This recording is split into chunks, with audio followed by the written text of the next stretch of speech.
الحمد لله الرحيم الرحمن الذي خلقنا للعبادة والجان وخصنا بالتكريم بين الحيوان ونشهد أن لا إله إلا الله وحده لا شريك له شهادة موصلة إلى الجنان ونشهد أن محمدا عبده ورسوله المبعوث فينا بالهدى ودين الحق ليظهره على الأديان صلى الله عليه وعلى آله وأصحابه الكرام ما دام الشمس والقمر بجريان والسماء رفعها ووضع الميزان ألا تطغوا في الميزان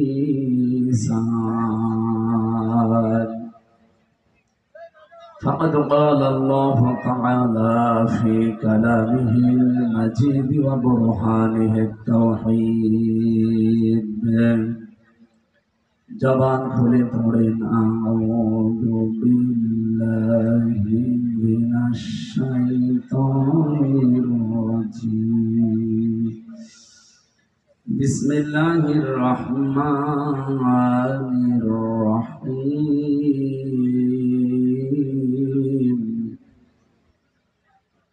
ইয়া الذين آمنوا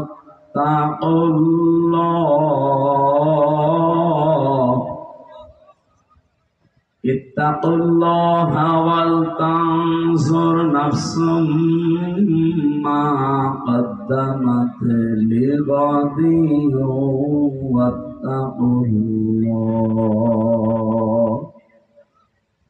إن الله خبير بما تعملون صدقت يا ربنا عن أنس رضي الله تعالى عنه قال النبي صلى الله عليه وسلم القيس من دان نفسه وعمل لما بعد الموت والعاجز من أتبع نفسه هواها وتمنى على الله رواه الترمذي وقال تعالى في شان حبيبي وما زادهم إلا إيمانا وتسليما اللهم صل على سيدنا مولانا محمد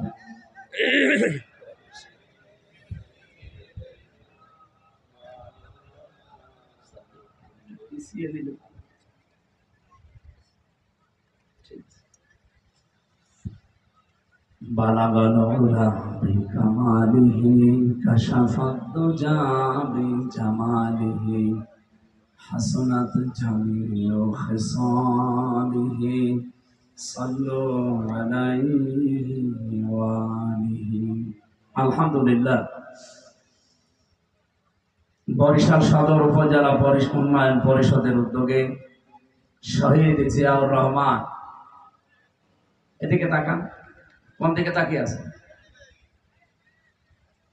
শহীদ জিয়াউর রহমান, এই মানুষটার নাম শুনলে বাংলা ভাষাভাষী আমরা যারা চিনি তাকে একবারেই তার নামের আগে আমরা কি বলি বলেন তো?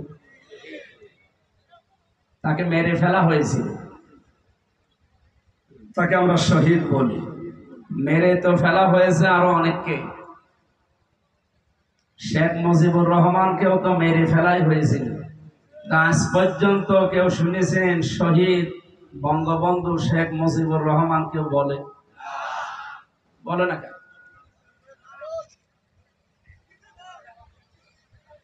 আমি কাবা শরীফে 16 সালে গিয়েছিলাম।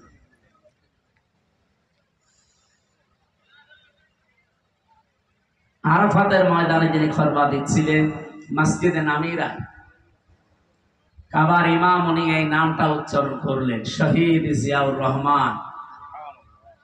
এই নামটা উচ্চারণ করার পরে তিনি কয়েকটা বাক্য বললেন, দোয়া করলেন যে তার কবরের উপরে জান্নাতের ছায়া আল্লাহ তুমি তৈরি করে দাও।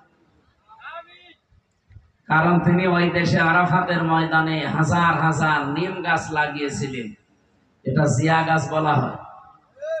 লক্ষ লক্ষ হাজী সাহেবরা সে গাছের নিচে আশ্রয় নেয়, আমি নিজেও নিয়েছিলাম।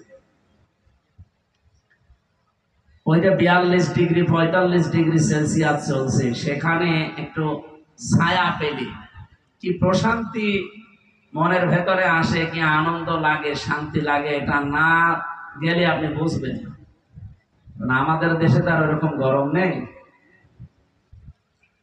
এই প্রচন্ড গরমের ভেতরে যে গাছগুলো তিনি লাগিয়ে দিয়েছিলেন, তিনি হয়তো আজ নেই।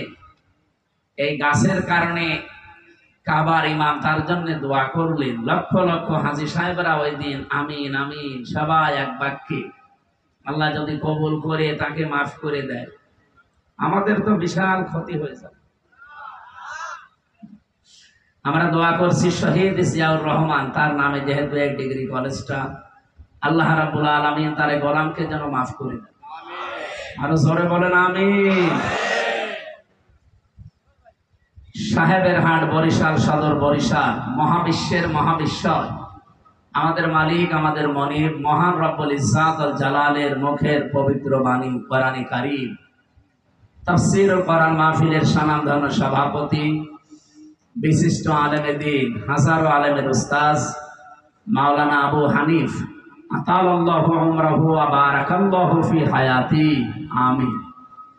মাহফিলের প্রধান অতিথি, এই জনপদের কৃতি সন্তান, ইসলামিক চিন্তাবিদ, রাজনীতিবিদ, আপনাদের বরিশাল এ আসনের বাংলাদেশ জামাত ইসলামী মনোনীত সংসদ সদস্য পদপ্রার্থী, আমাদের শ্রদ্ধাভাজন ব্যক্তিত্ব, বাংলাদেশ জামাত ইসলামী কেন্দ্রীয় কমিটির সহকারী সেক্রেটারি জেনারেল জননেতা অ্যাডভোকেট মুয়াজ্জিম হোসাইন হেলাল ভাই, দামাদ বারকাতুহুমুল আলিয়া, বলেন আমিন।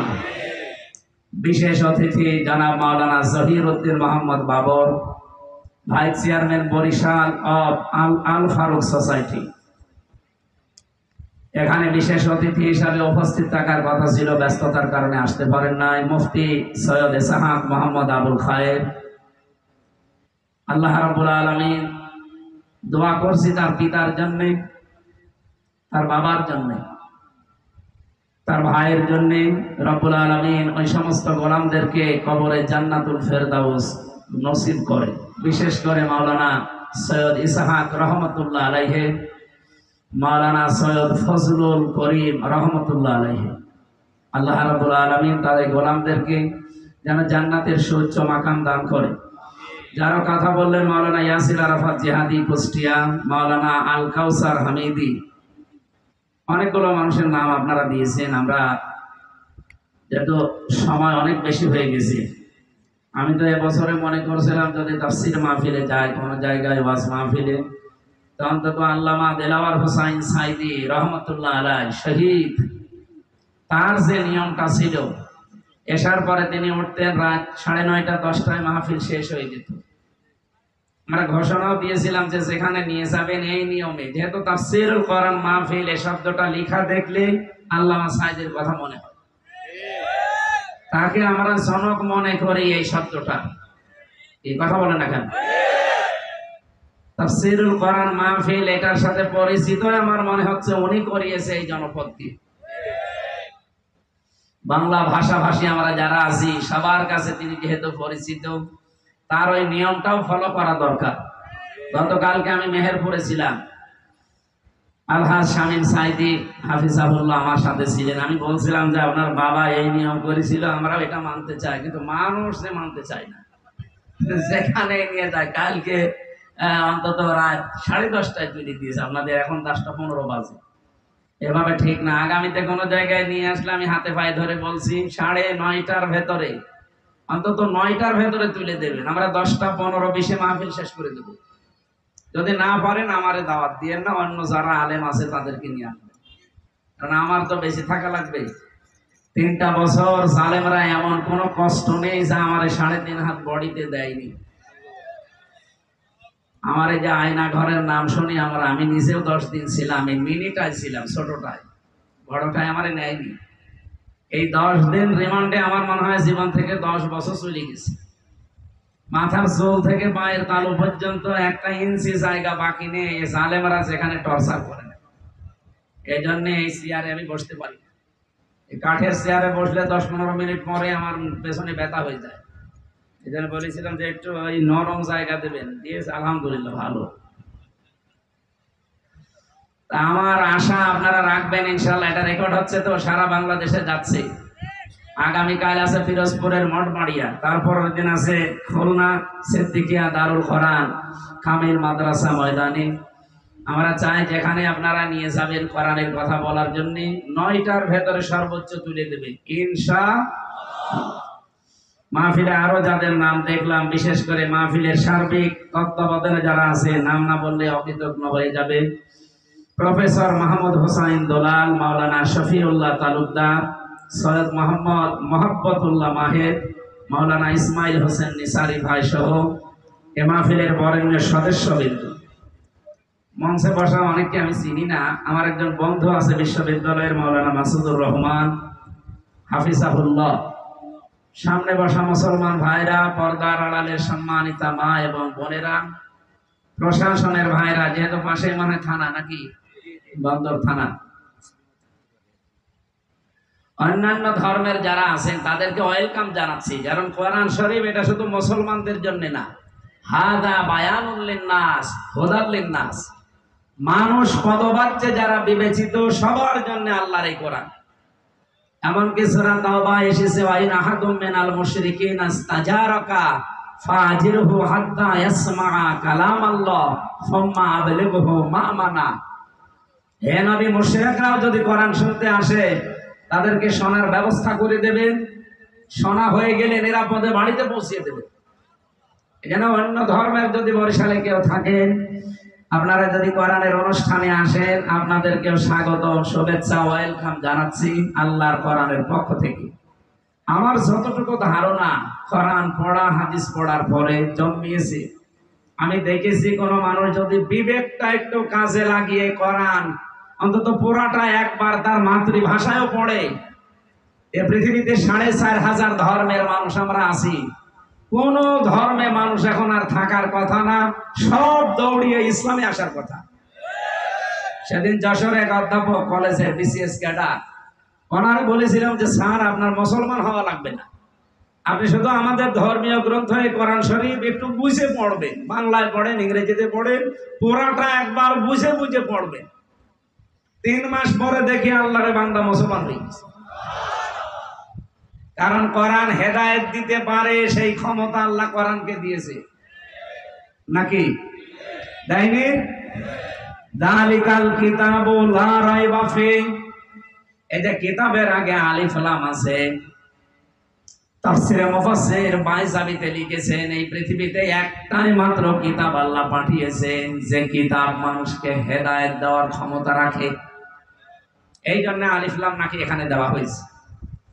আমরা বিশ্বাস করি কোরআনের সেই ক্ষমতা 1,500 বছর আগে ছিল, এখন আর নেই, নাকি বলেন বলেন, কিয়ামত পর্যন্ত থাকবে। এমনকি আয়াতের ব্যাখ্যায় আমি একটা হাদিস পেয়েছি, এই এদিকে তাকান, এখানে কথা বলা যাবে না ভাই, খুব গুরুত্বপূর্ণ বিষয়। এখন একটা ডেলিভারি দেব, ভালো করে আমার ওয়াজ এইটাই, এটা যদি আমার মনে হয় আপনি মেনে নিতে পারেন, এই মাহফিল সাকসেস। তিরমিজি শরীফের হাদিস বলছে, এবার বিশ্ব নবী জানিয়েছেন, হযরতে আবু যর রাদিয়াল্লাহু তাআলা আনহু থেকে বর্ণিত, মানিত্তাবাআল হুদা বিগাইরিল কুরআন আদাল্লাহুল্লাহ, কেউ যদি কোরআন বাদ দিয়ে পৃথিবীর কোন জায়গায় হেদায়েত পাওয়ার জন্য ছুটে যায়, ওর মন যতই ভালো থাকুক, ওর ইচ্ছা শক্তি যতই ভালো থাকুক, কোরআন সেখানে নেই। এই জন্য আল্লাহ নিজে দায়িত্ব নিয়ে তাকে আরো গোমরা বানিয়ে দেয়। কিছু বুঝলেন আপনি? না বুঝেন। শব্দের দিকে তাকান তো। নবী যদি দল্লা ইয়াদিল্লু দিতেন, সরাসরি মুজাররদ থেকে কায়দাটা যদি বাপটা যদি আসতো, তাহলে বাংলা অর্থ দাঁড়াতো আপনি নিজেই নিজেকে খারাপ বানিয়ে ফেলেছেন। কিন্তু আদাল্লা ইয়াদিল্লু বাবে ইফআল থেকে যদি এই শব্দটা আসে, এই 43টা বাব আমি মুখস্থ করে ঠুসুস্থ করে ফেলেছিলাম একেবারে। আমি দেখেছি এই বাবের খাসিয়াত 9টা দেওয়া আছে। তার প্রথম নাম্বারে অভ্যাস, খাসলত, খাসিয়াত যাই বলেন, এর প্রথম খাসিয়াত হচ্ছে আদাল্লাহ ইয়াদিল্লু বাবে ইফআল থেকে আসার কারণে বাংলা অর্থ দাঁড়িয়েছে। আপনি হয়তো কোনো জায়গায় ভালো হওয়ার নিয়তে গিয়েছিলেন, কিন্তু কোরআন সেখানে ছিল না। এই জন্য আল্লাহ নিজে দায়িত্ব নিয়ে আপনাকে আরো খারাপ বানিয়ে দেবে। বরিশালবাসী, শুধুমাত্র বরিশালের জন্য না, যারা শুনতে পাচ্ছে এখন তাম পৃথিবীর বাংলা ভাষাভাষী মানুষের জন্য আমি হাদিসটা ডেলিভারি দিলাম। কোরআন যেখানে নেই, ওখানে ভালো হওয়ার নিয়তে গেলেও আপনাকে খারাপ বানাবে কে? আরো জোরে বলেন। এই দেশে এখন প্রায় 48,000-এর উপরে দরবার আছে। যে দরবারে কোরআন নেই, কোরআনের কর্মসূচি নেই, ওখানে যদি কেউ ভালো হওয়ার নিয়তেও যায়, তাকে খারাপ বানাবে কে? এটা যে বানিয়ে দিচ্ছে আল্লাহ, তার বাস্তব প্রমাণে দেশে নেই। বলেন বলেন। ওলার কুষ্টিয়ার লালনের মাজারের দিকে তাকান। এই দরবারে মানুষ যায় আপনাদের বরিশাল বিভাগ থেকে ভালো হওয়ার নিয়তে যায়। এমনকি বউ, ছেলে, মেয়ে, বেটার বউ সব নিয়ে চলে যাচ্ছে।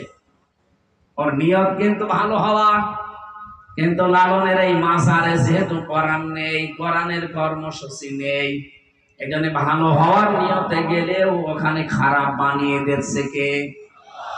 আগে দেখতাম বিড়ি সিগারেট খেত না, এখন ওখানে যাওয়ার পরে বিড়ি খাওয়া ধরেছে। ওকে ভালো হয়েছে না খারাপ হয়েছে? আগে গাঁজা কি চিনত না, এখন গাঁজা খায়। ওকে ভালো হয়েছে না খারাপ হয়েছে? ওকে খারাপ বানিয়েছে হামজা কে? বলেন বলেন। এটা যেমন সহজে বুঝে যে কোরআন নেই, ওই দরবার যদি আমার বাবাও কায়েম করে, ওই দরবারে আজকে থেকে আমি আর নেই। আমাদের আওয়াজ ভালো না, এটা মারা যাবে না। যে দরবারে কোরআন আছে, কোরআন প্রতিষ্ঠার কর্মসূচি আছে, সে যেই হোক ওই দরবারে যাবেন আপনি শিক্ষা নেওয়ার জন্য, কোরআন প্রতিষ্ঠার জন্য। কিন্তু যেখানে কোরআন চলে না, শুধু বাবার নিয়ম নীতি চলে, এরকম দরবার দেশে নেই। বলেন বলেন। তাও তো বরিশাল বিভাগটা যাক অনেক বেঁচে গেছে। আপনি চট্টগ্রাম বিভাগে যান, ঘরে ঘরে পীর সাহেব, কোরআনের পীর নেই। আমি পুরো চট্টগ্রাম বিভাগ প্রায় জায়গায় আমার অনুষ্ঠানগুলো আমি করে দেখেছি। মরহুম মাওলানা আব্দুল জব্বার রহমতুল্লাহ আলাইহি যে বায়তুল শরফের পীর, এটা বাদ দিয়ে বরং চট্টগ্রাম বিভাগে আমার দৃষ্টিতে কোরআনের নিয়ম নীতি চলা দরবার আমি পাইনি। অধিকাংশ দরবারে শিরিক, বেদাত আর কুফরের আস্তানা। কথা বলেন। নাম ধরে বলছে যে মাছ ভান্ডারি। মানুষ কিন্তু ভালো হওয়ার নিয়তে যায়, সে কি হয় এমন জিকিরের তাল তোলে, কোরআনেও নেই, হাদিসেও নেই, শুধু বাবার জীবনীতে আছে। একবার 16 সালে গিয়ে আমি এক মুরব্বীকে দেখি লাফাচ্ছে, হাত চেপে ধরলাম, বললাম মুরব্বী লাফান। লাফাই মানে জিকিরে আছি, এত লাফিয়েও তো টেনশনে আছি জান্নাত পাবো কিনা। তুমি বসে বসে জান্নাত পেতে চাও? জান্নাত যদি পেতে চাও তা আমার সাথে লাফাও। আমারে বলছে লাফাও। ওর এই টেনশন দিল কে? বলছে আল্লাহ। আল্লাহ টেনশন দিয়েছে। টেনশন দিয়েছে ওর বাবা। ওর বাবা জানিয়েছে যত লাফাবি তত তাড়াতাড়ি জান্নাত পাবি। অথচ আপনি নবীজির 63 বছরের জীবন, বিশেষ করে 40 থেকে 63 এই 23 বছর পুরাটা খুলে দেখেন, সাহাবীদের জীবন পুরাটা খুলে দেখেন, কোনদিন কোন সাহাবী এভাবে লাফিয়েছে আপনি পাবেন? কোথা থেকে ইসলাম নিলেন আপনি? এই জন্যই তো বারবার সতর্ক করছি, কোরআন যেখানে নেই ওই দরবার যদি আমার বাবাও তৈরি করে থাকে, আর আমি যদি ভালো হওয়ার নিয়ে তো ওই দরবারে থাকি, আমাকে গোমরা বানিয়ে দেবে কে? সুতরাং এরকম দরবারে আমি আজকে থেকে আরো জোরে আরেকটু সামনে যাই, যাবো? বলেন। এই বাংলাদেশে প্রায় 73টার উপরে এখন রাজনৈতিক দল আছে, জেনারেল আর ধর্মীয় মিলে। যেই রাজনৈতিক দলের কর্মসূচিতে কোরআন নেই, কোরআনের কর্মসূচি নেই, ওই দলের প্রতিষ্ঠাতা যদি আমার বাবাও হয়, ওই দলে আমি নেই। এটা তো জোরে বলার দরকার নেই, কারণ এটা আপনারা পারবেন। এটা কারা কারা মানতে পারবেন দেখে লিল্লাহি তাকবীর। হ্যাঁ দেখেন তো, হাত তোলেন কেন? দেখেন দেখেন, আলহামদুলিল্লাহ, ঠিক আছে, আর লাগবে না, হয়ে গেছে। ওয়াজ তো হয়ে গেছে, এবার মনোযোগ করে দিই। আর কি ওয়াজ করবো স্যার? ওয়াজ হয়ে যায়নি। যেই দলে কোরআন নেই, কোরআনের কর্মসূচি নেই, ও দলের যদি প্রতিষ্ঠাতা আমার বাবাও হয়, আমার স্বামীও হয়, আমি আর নেই। তাহলে এই দেশে আর কিছু থাকার কথা? 92% মুসলমান আমরা।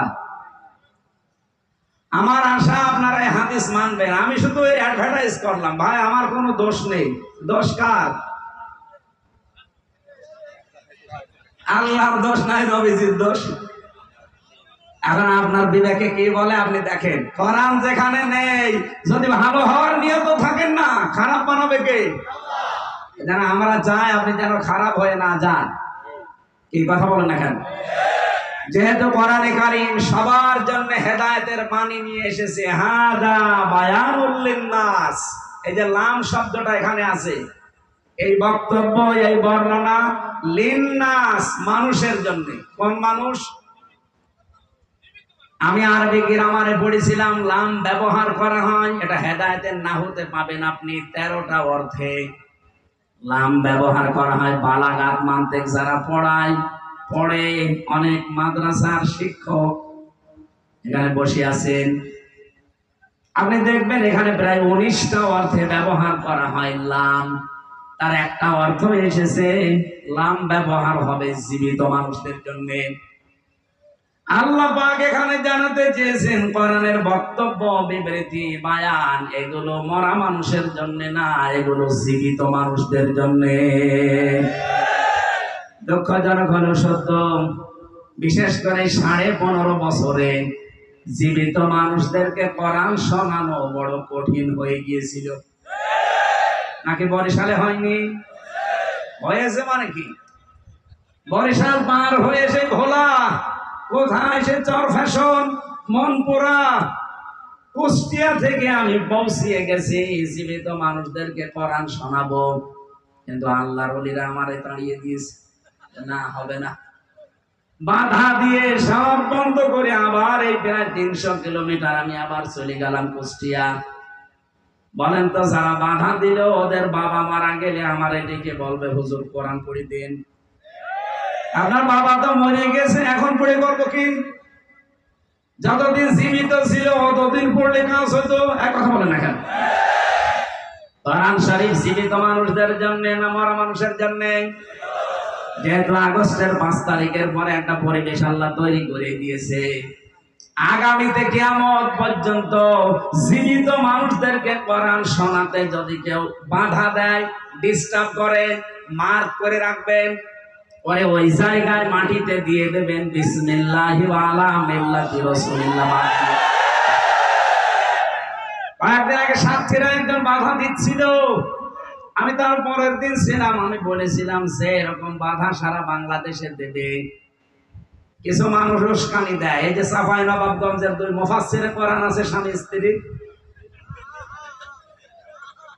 হারুন সাহেব আর হারুন সাহেবের বউ এরা ফতোয়া দেয় যে কোন আলেম ওলামা, কোন ইমাম, মুয়াজ্জিন এরা যেন কোন ব্যক্তির পক্ষে ভোট না চায়, এটা তাদের জন্য জায়েজ নেই।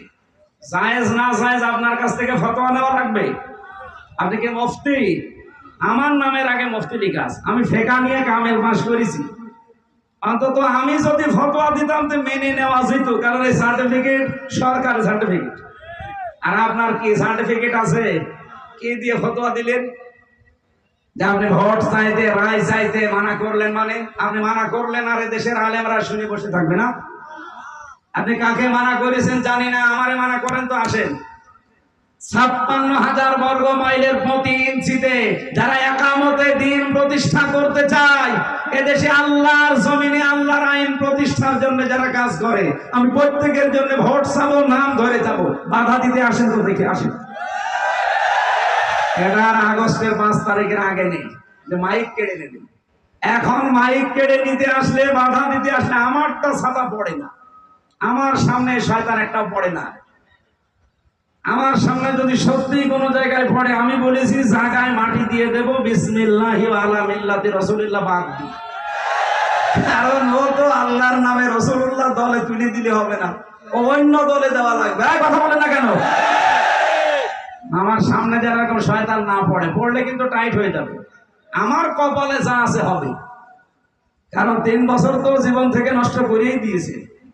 এজন্য আমারও ভয় কেটে গেছে, আর আমার সামনে পড়েও না। শয়তানরা পড়ে সব নরম হুজুরের সামনে। জীবিত মানুষদের কোরআন শোনাতে কিয়ামতের আগে এই দেশে যেন আর কেউ ডিস্টার্ব করতে না পারে, কি সেই পরিবেশ তৈরি করা লাগবে না? আপনি কি রাগ করলেন? এটা যদি কারো কাছে রাজনীতি মনে হয়, হ্যাঁ এটাই রাজনীতি। কারণ আমি বুঝে শুনে রাজনীতি করেছি। মাইয়াস পাওয়া শাফাআতান হাসানাতান ইয়াকুল্লাহু নাসিবুম মিনহা। সূরা নিসা 5 নম্বর পারা 10 নম্বর পৃষ্ঠা 12 নম্বর লাইনের 85 নম্বর আয়াত। কোন মানুষ যদি ভালো কাজে সুপারিশ করে, ও কাজ করে যা পাবে, শুধু সুপারিশ করে আপনি তাই পাবেন। সামনে নির্বাচন আসতেছে, 300 জন এমপি দাঁড়াবে বাংলাদেশে। কথা বলেন না কেন? এর ভেতরে 151 জন মানুষ যদি অ্যাডভোকেট মুয়াজ্জেম হোসাইন হেলাল সাহেবের মতো মানুষ আমরা কোরআন বুকে নিয়ে যারা সংসদে প্রবেশ করবে, এই কথা বলেন। আর উনি যদি কোরআন বুকে নিতে না চায়, তাহলে ওনাকে ভোট দেওয়ার দরকার নেই। 151 জন আমরা চাই এই কোরআন বুকে নিয়ে তারা সংসদে প্রবেশ করবে। সংসদের প্রথম অধিবেশনে তারা বলবে, মাননীয় স্পিকার, আমরা নামাজের বিল চাই। এটা বলবে না? বলতে বাধ্য, কারণ আল্লাহর নির্দেশ সূরা হজের 41 নম্বর আয়াত, আল্লাযীনা ইম্মাক্কান্নাহুম ফিল আরদি আকামুস সালাহ। যাদেরকে আমি জমিনে শাসন ক্ষমতা দেব, ওরা যদি মুমিন হয়, ওরা প্রথম অধিবেশনে নামাজের বিল আনবে। আর আমরা জানি ওনারা এই বিল আনতে বাধ্য, এই প্রতিশ্রুতি দিয়েছে এই দেশের মানুষের কাছে। ওনারা যদি বলে যে হাত তোলেন, 151 জন যদি হাত তুলতে পারে, সঙ্গে সঙ্গে বিলটা কায়েম হয়ে যাবে। ওই দিন থেকে বাংলাদেশের 18 কোটি মানুষ নামাজ পড়তে বাধ্য। তখন আর আমির হামজার ওয়াজ করা লাগবে, ভাই সলিমউদ্দিন নামাজ পড়ো? বলেন, 18 কোটি মানুষ প্রতিদিন 5 ওয়াক্ত নামাজ পড়বে। আপনি ভোট দিয়েছিলেন হেলাল সাহেবকে, মাত্র একটা ভোটের কারণে আপনি 18 কোটি মানুষের নামাজে সওয়াব পাবেন। এবার নিয়ে আনেন, কোন হুজুর নিয়ে আসবেন এই ফতোয়া ভুল ধরেন, যে আমার ফতোয়া ভুল হয়েছে, আপনি ধরেন। এটা কারো কারো কাছে মনে হয় হ্যাঁ এটা রাজনীতি করলো, এটা ধর্ম ব্যবসা। আপনার কাছে ধর্ম ব্যবসা মনে হলে এটাই আমার ব্যবসা। আমি চাই এই জমিনে আল্লাহর এই কোরআন কায়েম হোক। এই কথা বলেন না কেন? সবার জন্য যেহেতু কোরআনে কারিম আর জীবিত মানুষদের জন্য আল্লাহ কোরআন দিয়েছে, আমরা চাই জীবিত মানুষদের বুকের ভেতরে কোরআন থাকবে। অন্তত 151 জন যেন এবার যেতে পারে বাংলার সংসদে। কারা কারা রাজি আছেন? আল্লাহকে একটু হাত দেখান তো। লিল্লাহি তাকবীর।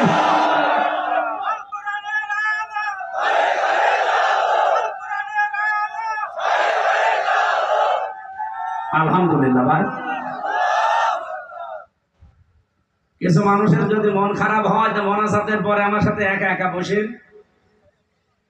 আপনাকে আমি একটা জিনিস দেব, এই কানের নিচে এমন জোরে দুইটা দেব না, সব টের পেয়ে যাবে। অনেকে বলে যে হুজুর আমি কিছু বুঝি না, এত বাংলায় বলার পরেও যদি ও না বোঝে, আমার মনে হয় একটা রওশনের সাথে কথা বলছে না কেন? রওশনের সাথে ছিল না বিরোধী দলীয় নেত্রী? কি নেত্রী পেয়েছিলাম আমরা, হাসিনা যা শিখিয়ে দেয় ওইটা বলে। তা আমরা এরকম যেন না হয়ে যায়, এত খোলামেলা বাংলায় বলার পরেও যদি কেউ মানতে না চান, বুঝতে না চান, এ দোষ আর আমার না, এ দোষ কার? আল্লাহ। ঠিক আছে, আল্লাহ যদি আপনাকে হেদায়েত না দেয়, আমার হাতে তো নেই, উনি যদি আপনাকে না দেয় এ দোষ ওনারই। কারণ আপনাকে আবার হেদায়েত পাওয়ার মতো যোগ্যতা থাকা লাগবে। এক কথা বলছেন? আপনার যদি যোগ্যতা না থাকে, সত্যি আল্লাহ আপনাকে হেদায়েত দেবে না। যেহেতু দল মত জাতি বর্ণ ধর্ম নির্বিশেষে আজকের এই অনুষ্ঠানে আমরা সাজিয়েছি, আর সব আমার মনে হয় সব কিছুই ফেলে দিয়ে আমরা কোরআনের পেছনে আজকে এসেছি। খুশি হয়ে বলেন আলহামদুলিল্লাহ। দরুদ আর সালাম করছে আমাদের নবী, মানবতার মহান শিক্ষক মুহাম্মদুর রাসূলুল্লাহ সাল্লাল্লাহু আলাইহি ওয়াসাল্লামের প্রতি। আল্লাহ রাব্বুল আলামিন তাকে মিশন এবং ভিশন দিয়ে পাঠিয়েছিলেন তিনটা। কয়টা? বলেন বলেন। নবীজির প্রথম মিশনই এইটা ছিল, তার প্রথম ভিশনই এইটা ছিল, তাওহীদ প্রতিষ্ঠা। এখন তাওহীদ কিভাবে প্রতিষ্ঠা করবে সেই ফর্মুলা আল্লাহ সূরা আলে ইমরানের 64 নম্বর আয়াতে দিয়েছেন। ওলিয়া আহলাল কিতাবি তাআলাউ ইলা কালিমাতিন সাওয়াইন বাইনানা ওয়া বাইনাকুম আল্লা না'বুদা ইল্লাল্লাহ ওয়া লা নুশরিকা বিহি শাইআও ওয়া লা ইয়াত্তাখিযা বা'দুনা বা'দান আরবাবাম মিন দুনিল্লাহ ফাইন তাওয়াল্লাউ ফাকুলু শাহাদু বিআন্না মুসলিমুন। বলেন আল্লাহু আকবার।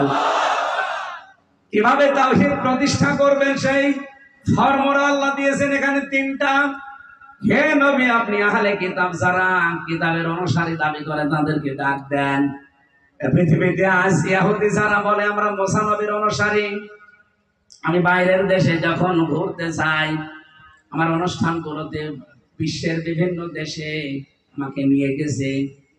ওই দেশে যাওয়ার পরে যখন ইহুদিদের সাথে আমি মিশেছি, দেখলে মনে হবে না এটা ইহুদি, মনে হয় যে বিশাল আল্লামা, দাড়ি বড়, জুব্বা একেবারে পা পর্যন্ত, পাগড়ি মাথায় দেওয়া, তার সাথে তার স্ত্রী খাস পর্দা করা, হাত মোজা পা মোজা পর্যন্ত পরা, ছেলে মেয়ে 4-5টা চারপাশে দাঁড়িয়ে বসে আছে।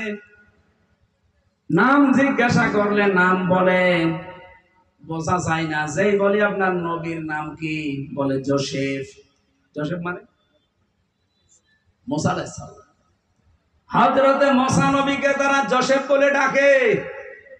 খ্রিস্টানদের সাথে মিশেছিলাম সিঙ্গাপুরে, যে জিজ্ঞাসা করলাম কি আপনার নাম কি, নাম বলার পরে প্রথমে বুঝি নাই। জিজ্ঞাসা করলাম আপনার নবীর নাম কি, বলছে যিশু। যিশু মানে ঈসা আলাইহিস সালাম। ওরা নবীদের নামও পাল্টিয়ে দিয়েছে। তাদের ধর্মীয় কিতাব যেটা তাওরাত, ইনজিল, জাবর একটাও ঠিক রাখে নাই, প্রত্যেকটা তারা উলট পালট রদ বদল করে ফেলেছে। এই জন্য আসল ইহুদি, আসল খ্রিস্টান এগুলো পৃথিবীতে এখন আর নেই। যা আছে এই নেতানিয়াহু, এগুলো ভেজাল। পৃথিবীর নিকৃষ্ট মানুষের তালিকা আপনি পাবেন, এখন সার্চ দেন গুগলে, 6 জন মানুষের নাম আসবে। পৃথিবীতে নিকৃষ্ট মানুষ যারা, তাদের 6 জনের ভেতরে প্রথম নাম্বারে হিটলার, খ্রিস্টান। কি ছিল? বলেন বলেন। 2 নম্বরে নাম পাবেন, এখন জীবিত আছে, নেতানিয়াহু। 3 নম্বরে নাম পাবেন আমাদের প্রতিবেশী, নামে কলঙ্ক, এই মোদি। আল্লাহর ঘরগুলো একটা একটা করে ভেঙে মিশিয়ে দিচ্ছে মাটির সাথে। একবার বলেন না কেন? 4 নম্বরে নাম পাবেন যেটা পালিয়েছে, আমি নাম নিলাম না, আমার নাম নিলেও কেমন যেন লাগে। এই নিকৃষ্ট মানুষগুলো পৃথিবীর তালিকায় পাবেন এদের নাম। এখানে আসল ইহুদি, আসল খ্রিস্টান, আহলে কিতাব এখন আর নেই। যদিও তারা সংসদে দাঁড়িয়ে কথা মানুষকে বোঝাতো যে আমার ছেলে বিয়ে করেছে খ্রিস্টান মেয়ে, তাতে কি, সে তো আহলে কিতাব। ঘন্টা করার জায়গা পান না। আহলে কিতাব দুনিয়া এখন আছে কোনটা? ওরা যদি মুসা নবীকেই মেনে চলবে, ওরা যদি ঈসা নবীকে মেনে চলবে, তাহলে মানবতার সাথে মহা কৌতুক আল ইসরাইল আর এই মুশরিকরা করতে পারতো না। কোরআনে কারীম জানিয়েছে লা তাজিদান্না শাদ্দান্নাসি আদাওয়াতাল লিল্লাযীনা আমানুল ইয়াহুদা ওয়াল্লাযীনা আশরাকু। এই পৃথিবীতে দুইটা জাতি ইমানদারদের জঘন্যতম শত্রু হিসাবে কাজ করবে, একটা ইহুদি আর একটা মুশরিক। সব হিন্দু খারাপ না, কিন্তু যারা উগ্র, যারা জঙ্গি, যারা সন্ত্রাসী আর যারা দাঙ্গা বাঁধিয়ে দিয়েছে ভারতে মুসলমান আর অন্য জাতির ভেতরে, হিন্দু আর মুসলমানের ভেতরে যারা দাঙ্গা বাঁধিয়ে আজকেও দেখেন বেলা 12টার দিকে আমি দেখছিলাম দুইটা মুসলমান দাড়িওয়ালা ধরে নিয়ে সরাসরি জবাই করছে। আপনি এদেরকে জঙ্গি বলেন না, আর জঙ্গি বলেন ফিলিস্তিনের মুসলমানদের। পৃথিবীতে সবচাইতে বড় জঙ্গি ইহুদিরা আর মুশরিকরা। বলেন, এরা আমাদের প্রকাশ্য শত্রু। শত্রুর সাথে শত্রুর মতো ব্যবহার করা লাগবে। কেউ যদি শত্রু চিনতে ভুল করে, আপনি যদি মনে করেন লা ইলাহা ইল্লাল্লাহু মুহাম্মাদুর রাসূলুল্লাহ, গোখরা সাপ আমি নিজে বাড়ির ভেতরে রাখবো, নিরাপদে থাকবেন, বলেন না কেন? আল্লাহ নিজে যখন শত্রু বলে আখ্যা দিলেন, সুতরাং এদেরকে শত্রু হিসাবে চিহ্নিত করে সামনে চলা লাগবে। আমি আবার বলছি, সব হিন্দু খারাপ না, সব খ্রিস্টান খারাপ না। এই পৃথিবীতে যারা উগ্র, এই মানুষগুলো ওই মানবতার দুশমন। পৃথিবীর 810 কোটি মানুষ আমরা এখন আছি। আহ্বান জানাচ্ছি আজকের আলোচনা দিয়ে, কারণ বিশ্বের বিভিন্ন দেশে এখন মানুষ শুনতে পাচ্ছে বিভিন্ন ভাষায়। আমি তামিলনাড়ু গিয়ে দেখি তামিল ভাষায় আমার ওয়াজ চলছে। থাইল্যান্ডে গিয়েছিলাম, দেখি থাই ভাষায় আমার ওয়াজ চলছে। তার মানে বিশ্বের বিভিন্ন জায়গায় যে ভাষা তারা রূপান্তর করে শোনে। সবাইকে আহ্বান জানাচ্ছি, প্রত্যেকটা জায়গা থেকে এই পৃথিবীর নিকৃষ্ট দুইটা মানুষকে, মোদি আর নেতানিয়াহু, এই দুইটাকে থামান। নাই মানবতা কিন্তু সামনে ভয়ঙ্কর বিপদে পড়বে। কথা বলুন, এদেরকে থামানো দরকার এক্ষুনি। হিন্দু ভাইদের বলবো, খ্রিস্টানদের বলবো, যে যেখানে আছেন এই দুইটা মানবতার প্রকাশ্য শত্রু এরা, এদেরকে থামান। এরা নিজেদের স্বার্থে, ব্যক্তিগত স্বার্থে শয়তানের ধোঁকায় পড়ে পৃথিবীর মানুষকে আজ জ্বালিয়ে পুড়িয়ে ছারখার করে দিচ্ছে। আবার যদি এখন যুদ্ধ লেগে যায় তামাম দুনিয়াতে, কোনো উপকার তো নেই, যা ক্ষতি হয়ে যাবে 100 বছরে পৃথিবী সেই ক্ষতি তুলতে পারবে না। এখানে আহলে কিতাব সত্যিকার অর্থে যদি কেউ থেকে থাকেন, যেহেতু এই দেশে ওরকম সেরকম কিছু নেই আমাদের দেশে, তাহলে এখন নবীর এই প্রথম ভিশন এবং মিশন যদি আমরা কায়েম করতে চাই, কি সেটা? তাওহীদ প্রতিষ্ঠা। দল মত জাতি বর্ণ ধর্ম নির্বিশেষে সবাইকে আমরা ডাক দিয়ে আসেন। 3টা বিষয় যদি আমাদের এক থাকে, সেখানে আমরা আর কোনো ফতোয়াবাজি, মত পার্থক্য, মতানৈক্য করব না। 1 নম্বরে আল্লাহ না'বুদা ইল্লাল্লাহ, সিদ্ধান্ত নেওয়া লাগবে যে আল্লাহ ছাড়া এই দুনিয়ায় আর কারো ইবাদত হবে না। কথা বলেন না কেন? আজকে সুন্নি জামাতের যে অনুষ্ঠান ছিল গতকালকে, ওনারা যে ঘোষণা দিয়েছে, ওনারা কি কোনোদিন এই ঘোষণা দেয় যে আল্লাহ 5 জন? কথা বলেন না কেন? আমরা সবাই মিলে বলি আল্লাহর ইবাদত ছাড়া অন্য কারো ইবাদত আমরা করব না।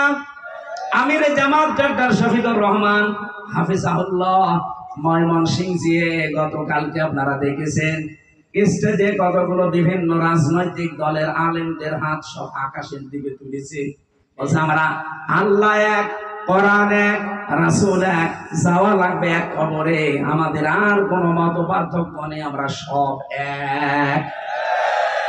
আমরা তো তাওহীদ প্রতিষ্ঠার জন্য প্রথমে এইটাই চাই, যারা বলবে আল্লাহ ছাড়া কারো ইবাদত আমরা করি না, তারাই আমার ভাই। একবার বলেন না কেন? তারাই আমার দলের লোক। 2 নম্বরে ওয়ালা ইয়াত্তাখিযা বা'দুনা বা'দান আরবাবাম মিন দুনিল্লাহ, আমরা আল্লাহর সাথে কাউকে শিরিক করব না, অংশীদার করব না। এখন শিরিকটা কি এইটা জানা লাগবে। আর 3 নম্বরে আল্লাহ বাদে অন্য কাউকে আমরা অভিভাবক হিসাবে মানব না। এই যে এক জায়গায় এসে ঐক্য হওয়ার মূল নীতি কিন্তু এই 3টা।